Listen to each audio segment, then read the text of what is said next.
In a village surrounded by misty hills and echoing silence, there was a legend whispered from elder to child of a hidden lake so still it was said to reflect not just the face, but the truth of a person's heart.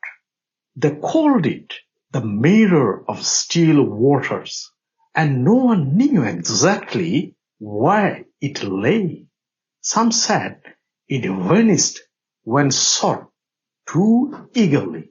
Others claimed it only appeared when one had nothing left to ask. Leiko, a young girl with fire in her spirit and questions in her eyes, had grown up on these tales. Her mother often said, "When your heart is louder than your voice, seek the still waters." One day, after a bitter quarrel with her father and the loss of her closest friend to illness, Leiko felt a restlessness she could no longer contain.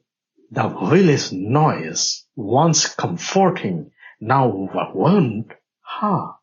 And so, with only a satchel of bread and water, she walked into the hills alone, chasing silence. The forest greeted her with indifference. Leaves crackled beneath her feet, and clouds shrouded the sun.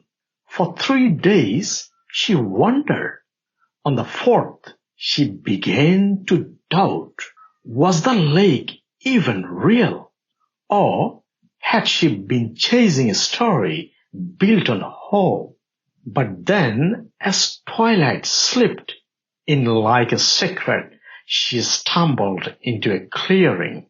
Before her stretched a lake so still, so unnervingly calm, that it looked like glass laid across the earth, not a ripple stirred, not even from the wind. Leiko stepped to the edge and knelt. As she looked in, she didn't just see her reflection, she saw herself, not the image she showed others, but the fears, the regrets, the buried grief. She flinched, but the water didn't mock or judge. It simply showed. Then something strange happened as a tear rolled down her cheek and fell into the lake. It didn't ripple. Instead, the water absorbed it silently, as if the lake had been waiting for her sorrow.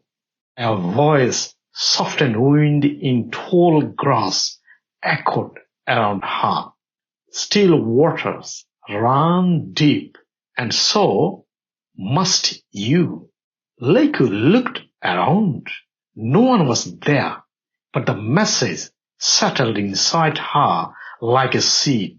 She stayed by the lake through the night, breathing in its silence, letting the quiet peel away her restlessness.